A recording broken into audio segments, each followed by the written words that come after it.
Alright everyone, so I'm here in front of my book collection. I got a hat up there. This is actually, it's more than just a book collection. It's kind of like my little slice of life, my little archive of everything that I have. I'm actually going to back up because I got still books on the floor. There's books everywhere. That's my sock. Funkos. I got my guitars over there, some boxes for my PlayStation Pro, the Switch, Nintendo Classic. Yeah, I like to keep on to the boxes, don't judge me. I got oh, this is cool. This is a set of beer glasses that are all Justice League related, except for Robin in the corner. But anyways, we're here to talk about my books and everything that I have. As you see, I have a lot of books, But I guess considering in this section, I might as well show off some other stuff that I have, and I want to show the books up there because they're kind of like nothing really. I think there's The Strain, the second book of Guillermo del Toro's series, which is that show on TV, The Strain, about the vampires and stuff like that. The second book, pretty decent. I never got really fully through it, but there's some other things there. There's the Jim Gaffigan book, but I won't show those. Those are kind of like, there's so much to go. I might as well show different stuff. But anyways, I might as well show the first thing is this first tier of my bookshelf, which is basically Pop Funkos and other collectibles that I have. Yes, that is a box of Batman cereal. It is empty. I ate the cereal. It's pretty good. There's my Batman Funko, I forget what they call, fabrications. An old action figure that I have, the Hellboy Funko. There's a retro Batman Funko, which I liked it because they look like the Super Friends kind of, or are actually more of in the sense of like the 70s Batman. There's a Batman Joker one, which was a Loot Crate exclusive. There's a fidget spinner I have here. My wife gave me that. I don't really like fidget spinners, but it was Batman, so why not put it in my collection. There's a Batman v Superman Batfleck Funko that I have here. That's pretty cool. And then, whoop, dropped the fidget spinner. I got this from Disney. This is a postcard, an Ant-Man postcard.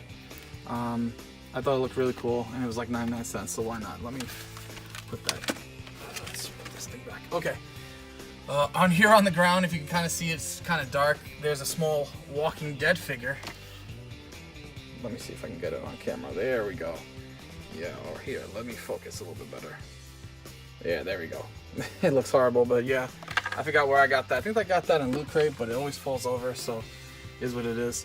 Up here, some Disney Infinity figures that I thought looked cool. Put in the collection. A Green Goblin. This is Deadpool Loot Crate box thing I got. An Iron Man, and that's actually an amiibo, a Link amiibo. Link is one of my favorite Nintendo characters, so I figure I have that. I love the Legend of Zelda series, especially the older ones. Continuing with the Funkos, I have here an exclusive Cuphead Funko that they made for a short period of time, but I figured, why not? Let me purchase it. It was like very limited and very quick on the sell, so I figured why not, let's purchase it. I want to play Cuphead. I don't have an Xbox 360. I might just end up playing it on Steam and then streaming it from there, but we'll see what happens. But I thought it was really cool, and they stopped making these already. It was a very short period of time, and I thought it was pretty cool. Yes, I have another Hellboy Funko mitten box. Don't judge me. I have a Dancing Groot that my wife got me, and then she also got me this Ant-Man Funko, which was in 2015, like the Funko convention that they had in the city. They released it. And then down here, my good friend Hank.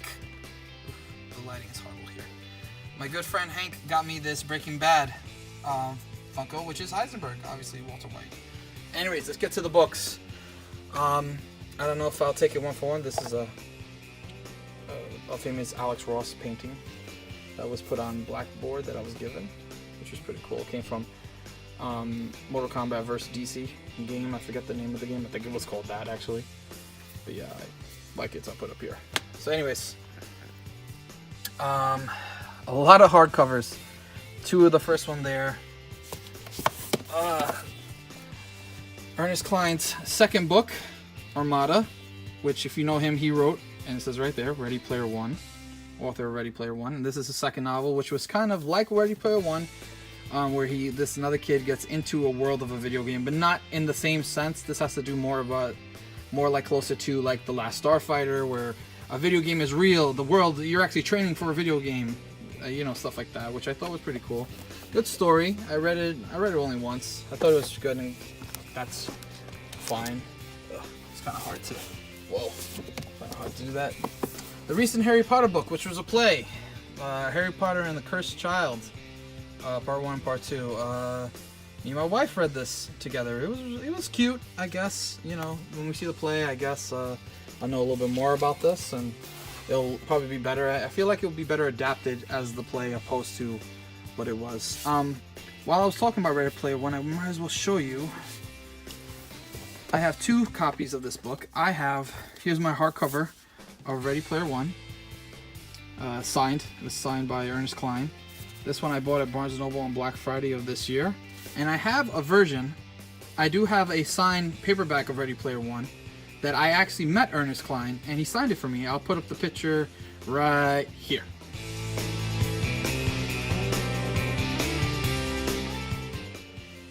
Okay, so you saw the picture.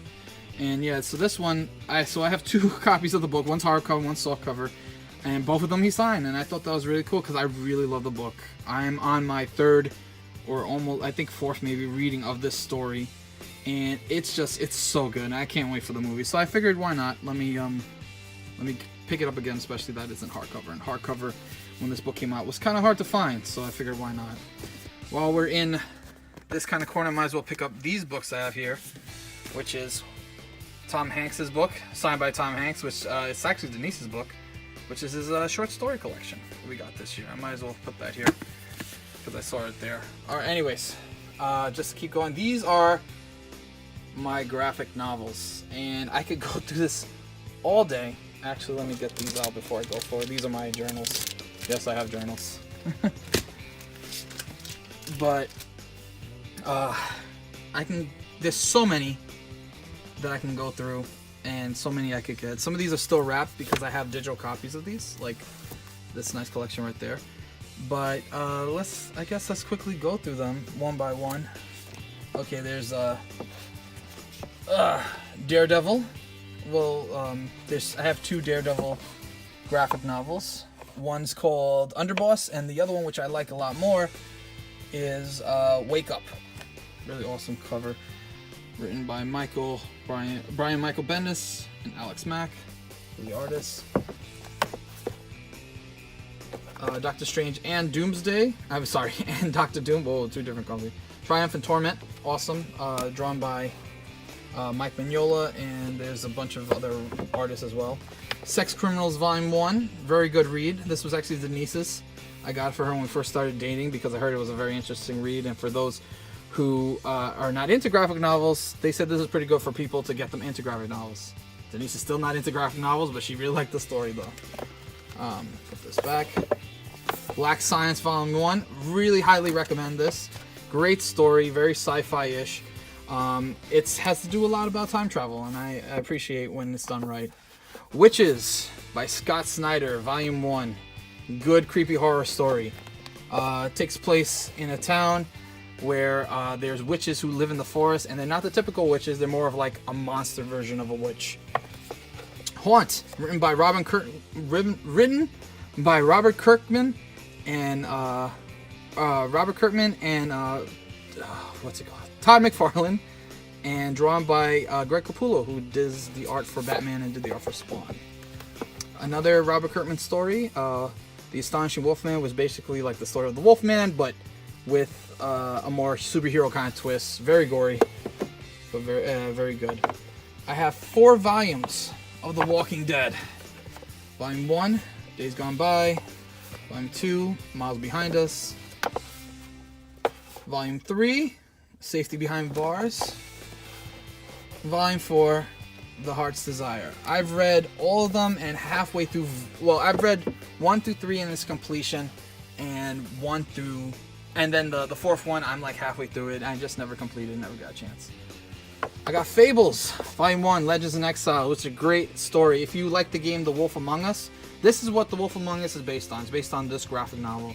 So good, which is basically all the fairy tale characters live in a secret society of the modern world, like what we know and stuff like that. but they're act more human than they act like what you will figure. It's adult, and it's very good. I enjoy it a lot. Here's a DC classic, Cosmic Odyssey, drawn by Mike Mignola, who's the creator of Hellboy. He also drew that Doctor Strange book that I showed you before, and by Jim Starlin, who is the creator actually of Thanos. Pretty good, pretty awesome story, classic story. If you like classic DC comics and stuff like that, that's a good story. I passed up this, I don't know why, Snakoro by Brian Lee O'Malley, who is the creator of Scott Pilgrim. So that's the real purpose why I purchased this, to see what other stuff, him as a writer opposed to him as a writer and artist. Didn't really get all the way through it. Pretty decent book. Me and Mr. Hank are reading it together. We kind of stopped. We were like, let's go, and then we totally stopped reading it. I think we never even mentioned it. If you're wondering, yes, I do have these books in order of company. Yes, super nerdy. Marvel, which I don't have much.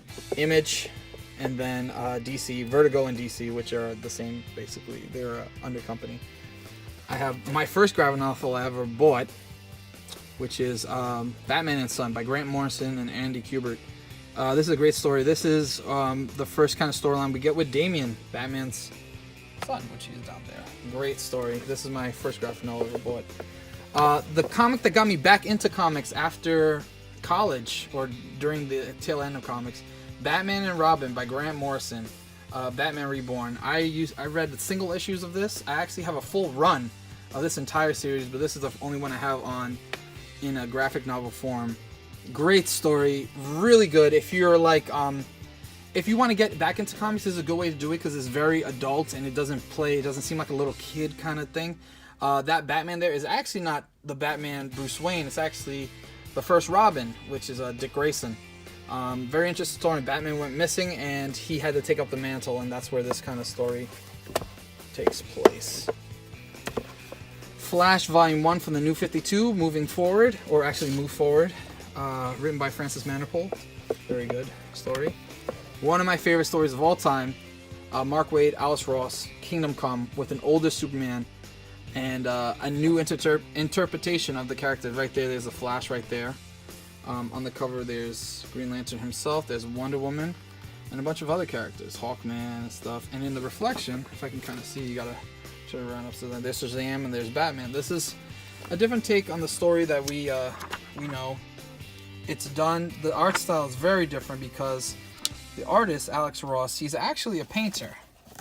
So because of that, a lot of his drawings, let me see if I can get better light. I don't want to bend the book. A lot of the stuff are painted, and you can tell doing fine details that they are. A lot of shadows, and he actually uses people as references when he does these characters. So these characters look very lifelike, and it looks almost like a movie printed on a page. That's the best way I can describe it, but it's one of my favorites. I recommend it to everyone. It's so fun. It's a good ride. Kevin Smith's first Batman venture, Batman Cacophony. Great story. If you like Kevin Smith, you will like that. Frank Miller's Batman Year One. Amazing story. I love this story. Basically, what we know from Batman comes from this graphic novel. I did a video of it on my Man Grumbles channel, and I figured why not. And I reviewed it because I loved it so much after I read it. Now, my favorite graphic novel of all time, Batman: The Long Halloween. I love this story. It's a thick read, as you see. It's a pretty thick story, but it is well worth it. It's made by one of my favorite teams, Jeff Loeb and Tim Sale. I love them. I think they're very good, and so much so that I actually have their. Oh, I hate when I bend books. I'll put this in after. I actually have their second venture. Or actually, this is their first venture, Batman: The Haunted Knight, and then the second venture into writing as a team is Batman: The Long Halloween. I love both of these, and I wish I had hardcovers of these because they're just awesome. A great story with my favorite Hellboy writer / artist, creator, Mike Mignola, which is Batman by Gaslight. They're actually doing a movie which comes out in February 6th, if it hasn't come out by the time I post this. Scott Snyder's amazing story, The Court of Owls. How did I mess that up? Volume 1. Death of Superman. Actually, now looking at this is the first graphic novel I've received, and I didn't even know it was a graphic novel. Because look how old it is. The pages are actually brown. I received this as a present one year when I was a kid. Didn't know it was a graphic novel. Forgot I even had. This is the first graphic novel I ever received. Well, the other one was the first one I ever bought. Pretty awesome story. Shows Superman fighting Doomsday, the entire run of that in Action Comics. I think it actually mixes up. If I look on the back, yeah. Let me see. Actually mixes up all the issues in which it's the fight between him and Doomsday, which I think collaborated between different issues at that time in a giant event.